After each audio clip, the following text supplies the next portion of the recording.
Do you know what the best thing about anime is? What is the best thing about anime, David? The best thing about anime is you can take characters and settings and just worlds that could not make sense in the real world and make it seem real. Make it seem like it could exist, you know? With a lot of anime, yeah, that's definitely the case. Something that just can't be done in live action. Yeah. In unrelated news, Assault Girls. A movie that should have totally been an anime. Should have totally been an anime. Then it could have been good, actually. Yeah, it would have been really awesome to see. But it wasn't. And also, this was directed by Mamoru Oshii. Well, who's that, man? The director of the first and second Ghost in the Shell anime films. What? But Ghost in the Shell is critically revered as amazing. There's two of the best sci-fi anime cyberpunk films, period. That does seem like a pretty narrow thing when you put it like that. It's narrow. It's narrow, but at the same time, it's pinnacle. Alright. And also, it's one of my all-time favorite sci-fi films. Well, let's talk about one of your least favorite should-have-been anime films. This movie, actually, I'm still on the fence whether or not I think it's... I mean, it's bad, but it's not really bad. Yeah, it's nowhere near like Sandy Hook or Tame Light. The CGI is nowhere near as bad as like the Asylum films that we've reviewed, but at the same time, it's not all that great either. Well, hold on. Let's start. General plot. Alright, so what happens is there's a computer game called Avalon. We'll get to Avalon. There's apparently something about it. Connection to Mamoru Oshii's earlier film. Okay, well, there you go. That's what I was trying to save for later. Thank you. All's a spoiler! Boosh. So there's a video game called Avalon. It's not really focused on a video game that much, except for the aspect of there are 4 players. Jaeger, who's a man, in a movie called Assault Girls. Jaeger's a man. Credited, he is the only guy, Yeah. but still. Then there's Gray. Then there's Colonel, who is still a girl. And then there's Lucifer, again, still a girl. And they're all players in this game that's kind of like what would happen if you mixed World of Warcraft with... .hackside. Yeah. It's an MMO, I think. They only have 4 players on the server, like, ever. But I think it's an MMO, and they just roam around. Well, there are other characters. I mean, because like earlier in the film, you see some of other characters fighting the main boss slug. No, those were all the same creature. characters. No, there were other ones too. No, those were all... Yes, they were. Oh, if you say so. Well, regardless and whatnot, there's a lot less people that should be on the it's server. not like logging on a server and it's like, oh, 200 out of 8 million slots filled. No, it's like 4 out of 5 slots filled. Is this a very exclusive? I guess. You gotta pay to get in. So, then it's basically a thing where they are battling these monsters and such, but they're all working independently. So, the whole plot of the film is... I could sum up the whole plot of the film. The Desert 23 is impossible to defeat while flying solo. You should consider joining a party. Let me reiterate that. The Desert 23 is impossible to defeat while flying solo. You should consider joining a party. If you couldn't get my maths action there, they say it all the time for an entire... It's divided into chapters. For an entire chapter, that's all you hear. And the chapters do have varying lengths. Oh, yeah. Like the first chapter is really long and drawn out. The second chapter is really short. Mm-hmm. The third and fourth chapters are kind of the same length, but one chapter has something happening and the other chapter doesn't. It's like all the other chapters it doesn't. It just kind of like goes every other chapter that something actually happens. Okay. Well, it's just... Right. Well, I'm going to save our biggest grievance. I know what our biggest grievance is. I'm going to save that one for last.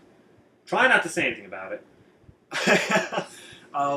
Let's go into, I guess, the acting first. It's not bad, but then again, at the same time, it's very stiff. Yeah. Very stiff. Now, like we were saying, it would have been better as an anime. Because that works with the anime style. Right. The character of Jaeger, especially in the end, or Jaeger, however it's pronounced, at the very end, spoilers, they defeat the big boss, of course, after they join together as a party. It looks like one of the worms from Dune. Exactly, and he spends 30 straight seconds going, Banzai! Banzai! Banzai! Banzai! Over and over and over and over and over. And as an anime character, maybe it would be slightly more appealing, or at least, I don't know, you'd be able to get through it. But when he's a live-action character, you're saying, this guy's having a stroke. Oh, God. And also, that's kind of like the last part, though, is the characters. No, last part. Develop. Yeah. The character development, though, or lack thereof. This movie has a lot of segments that have characters just standing and looking off into the distance. You know, just kind of brooding and whatnot to music, which actually is a strong point. The score is actually pretty decent for this movie. I said that a few times, that I was actually impressed with the score. In the very beginning, that's like all he was saying about. Nothing else was Which is pretty good. bad, because everything else about the beginning was forgettable. No. The beginning, the very beginning? Especially the narration. The very beginning, it was literally, we compared this.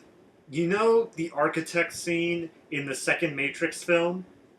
It's like, you are nothing but a collection of anomalies that are vis-a-vis concordedly. It's just he's using big words to talk about a virtual reality setup. Yeah. That's literally what this movie did. You have, what was it, 5 to 10 solid minutes. Yeah, it was about 10 minutes. Of him just, there's random pictures of like, this is what a sphere is, and here's some people, and there's a train, or whatever, and it's just slideshow photographs of the same, it has the same, like, sphere graphic. Yeah. And it's all over the place, too. I think the sphere graphic is just supposed to represent, like, the game itself. Like, yeah, like, I don't know, like, the admin character, or something along those lines. But it's just... It's so long. It's so long. I thought I was, like, watching a briefing on Alpha Centauri, Exactly. the Sid Meier game. It's just kept going on and on. Now, like, it was interesting, but at the same time, the way that they presented it was really bad. I mean, like, you try to cram all this exposition into, like, 10 minutes of narration, and that never, ever works. Right, like, I think if they were to, like we said, this should have been an anime. I think if they were to take that entire into a series too, it shouldn't like this. Actually should have been like a 24 episode or at least a 12 episode series. This should have been the pilot. Yeah, it should have had more. Yeah, that's what we were talking about. That but too.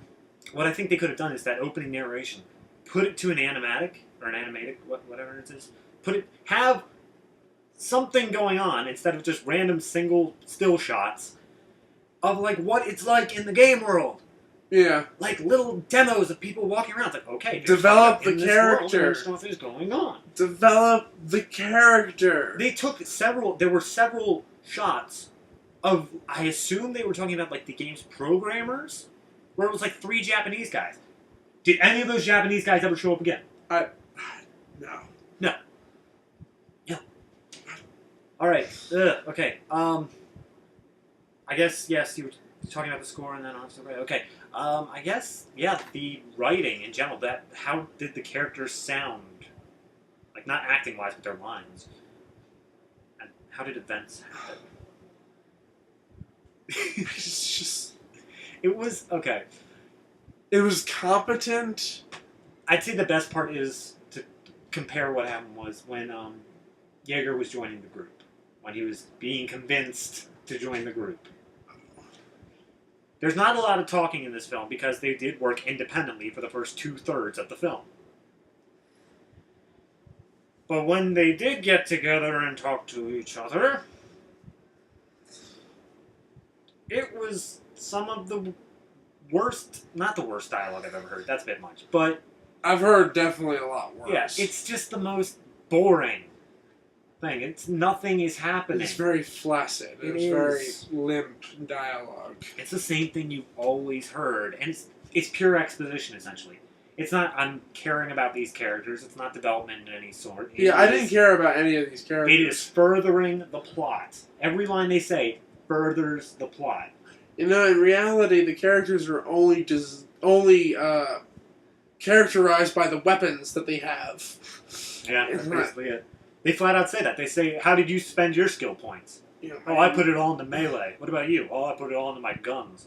Yeah, it's just Everyone's developed by their skills, which I guess in a lot of in an MMO setting that understand that, but at the same time, when it comes down to an actual movie, you actually need to design the characters. That's why Dot Hack Sai worked, even though the anime has them as the character avatars of people playing on, looking at computer screens and whatnot. This is the same setup, basically. We can still have character development. They did. They made it work. This one is just very shallow. You don't get to know any of these people. To compare it back to World of Warcraft, you look at a class of I don't know, mages or whatever they have. What I haven't actually ever played, but you got the general classes. You got gnomes or whatever, and you see the gnome. And I guess for each class they have their basic. Oh, you want to make your skill set this. You join another class, you want to make your skill set this. Yeah. That's all we got. We didn't get anything into the individual. We got something into their general skill set. Oh, this person's good at hand-to-hand combat. That's nice. What are their likes and dislikes? They like hand-to-hand combat. They like hand-to-hand combat? Yeah, perfect. That's perfect. That's all the movie does. So characterization is not a good thing. In the way of the actual events happening, I think it's time to go over it. You'll notice a word or sequence of words that we use throughout the entire thing. Overly long. This movie is very long. It's very long. Now, for what it had to do. And the movie in and of itself is not a long movie, but you definitely feel its length. Now, when we first came across the movie, as soon as I saw it was done by Mamoru Oshii, I'm like, oh wow, I can't believe this movie has such low ratings because of this director. Then we looked it up on IMDb. It had, what, was it 4.0? 4.0, which that's not... I mean, it's 7, below halfway. Yeah, 7 is usually the films you would consider good. That's 7. Yeah, 7s are the average. It's the average amount. So 4 is definitely below average. Mm-hmm. But the complaint was not that the content of the movie was all that horrible. It's just that the movie itself was long. Now, I've sat through long movies before. I've sat through epics before. I've sat through the 30, what was it? I think it was the 30-hour Holocaust miniseries. And that was awesome. It was something that you didn't feel as I didn't sit it entirely all through one sitting, but still. I would have concerns. But this movie, even though, how long is it? It was definitely shorter than our I think it was probably only an hour and a half. Yeah, that sounds about right. But this felt really long, especially with segments that just had people standing there against score music. Like you said, there was entire shots where they're just sitting there brooding, looking up at the sky or whatever. Yeah. That makes up majority of the film. Like we said, where they don't meet each other. They met each other before, but they don't work as a team until the last third. And the entire first 2/3 is just walking, which can be done decently. They did it with Lord of the Rings. Yeah, Lord of the Rings. With a good score and everything like that. The problem was, when you're not walking, we want to know stuff about the characters. We want to know what's going on. But if you're just There's actually very little dialogue in this movie. Yeah, exactly. Most of it's spouted off by, the dungeon master type character. There's either an admin or puppeteer. The programming of the game. It tells them, oh, so sorry you died. Would you like to rejoin the playing field? Yeah. Or echoing throughout it's impossible to kill the Desert 23 flying solo. Would you like to join a party? It's, oh my god. Seriously, 8 times. Join the party! 8 times they say that. It's move the plot forward! That's basically all he's screaming to the characters over and over and over again. And they do join the party and blah, blah, blah. And then there's this weird fight scene, which they had opening fight scene with a giant snake dirt monster thing that's like the worms from Dune. Yeah. They ended it with a fight scene with a giant snake worm monster thing that was like the things from Dune. But then that entire middle part was staring at the sunset and walking around and stuff. So they had to do something to fill it in. And they had, I'd say Gray and Jaeger were essentially the two main characters. The other two were kind of side. Everyone had just as much development as everybody else. Development-wise, yeah. But I mean, screen time? Screen time. Those two. Screen time. Jaeger is definitely had the most amount of screen time. Because he was walking everywhere. He was just walking. Well, I was expecting him to run into the Spirit of the West from fucking Rango. It was like walking, and that was it. And then we just cut to a different angle of him walking, and he would just walk into the next cut. I mean, it's just... I mean, there's one point where Gray pops over his shoulders, he says, "Game Master!"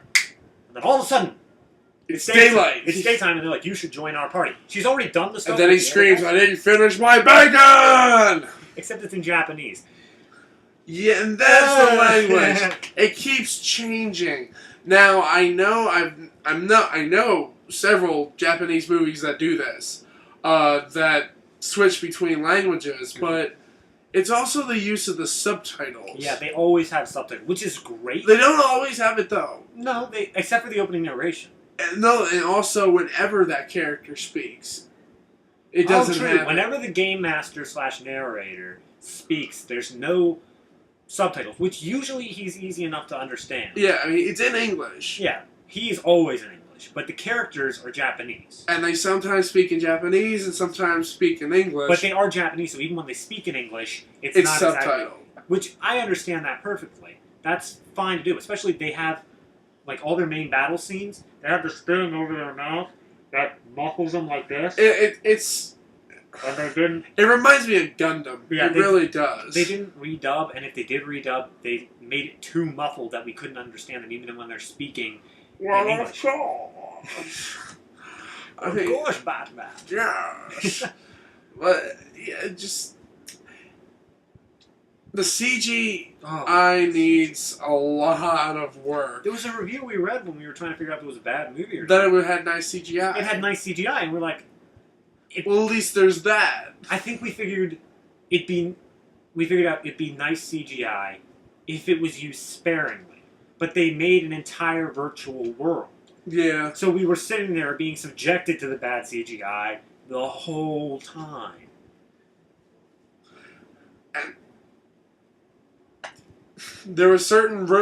They probably would have done a much better job if they had simply just... shot on location for all these different things. Well, they did for, like we said, most of it takes place in the desert. And they did for the desert. I mean, there were some parts. For certain parts, yeah. But for most of it, they actually did go to a desert-ish area, at least. The other part to it is they have, like, bases. And you only see the base once. But when in the base, completely green screened. Like, not a single ounce of reality except for the actress inside. And that's it. And you can see the outline with the green screen and all that kind of stuff. Well, I mean, this movie was made when? Well, I think it was... It was relatively recent. It was very recent. It was within the last 5 years. I think we need to talk about, real quick, the original. No, it's not an original. No, the original. The Avalon. Whatever went on with that. That was a movie. Yeah, Mamoru Oshii. That one. He originally helped on a Japanese-Polish movie called Avalon. Well, yeah, he directed it. Which is supposedly, I guess, based around the same game. In the thing, the MMO is called Avalon F or something like that. Something. And the game is, like, illegal, and it went to Cannes Film Festival, and... The Cannes, yeah. It was like a big thing.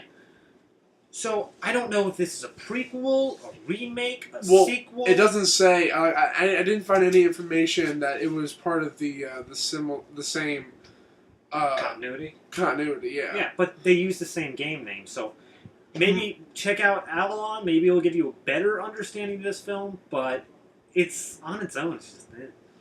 it's just a meh movie. All right. It's not really bad. It's not really good. It's just kind of middle of the road type deal. Right. So, final thoughts. It should have been an anime. It should have been. It should have been an anime. And like, if it was an anime, all this long, like all the long pauses of them posing and whatnot could be like interjected with like flashbacks and shit like that. Exactly. If this was made into like at least a 12-episode anime, Or if you even just showed them in reality. yeah. Because we never get to see that. It's all in the virtual world. We could just see who's controlling the characters and something about their lives. Yeah, I mean, like, it just, like, give us some three-dimensional depth to it. And this is, now, also, it might be possible that this movie got raped by the producers, and a lot of this stuff didn't come up the way that it was supposed to be. Maybe they cut the CGI way back and all that kind of stuff. I don't know. But at the same time, I like to think that Mamoru Oshii wasn't 100% behind all the creative choices in this movie. And I understand budgetary conflictions and, basically working with shoestring budgets, but some of this stuff is just a little inexcusable. Right. Yeah, I guess I gotta go the exact same way in my final thoughts. It should have been an anime. I don't understand why it wasn't. Maybe he wanted to do it as live action. Maybe he's done a lot of live action movies. Yeah. I mean, Avalon is live action. Maybe he had a contractual obligation. I don't know, but he had to do live action. And yeah, that's it. Oh, Court. I know it's final thoughts, but just one last thing I gotta mention. This film just makes the most random fades and cuts. All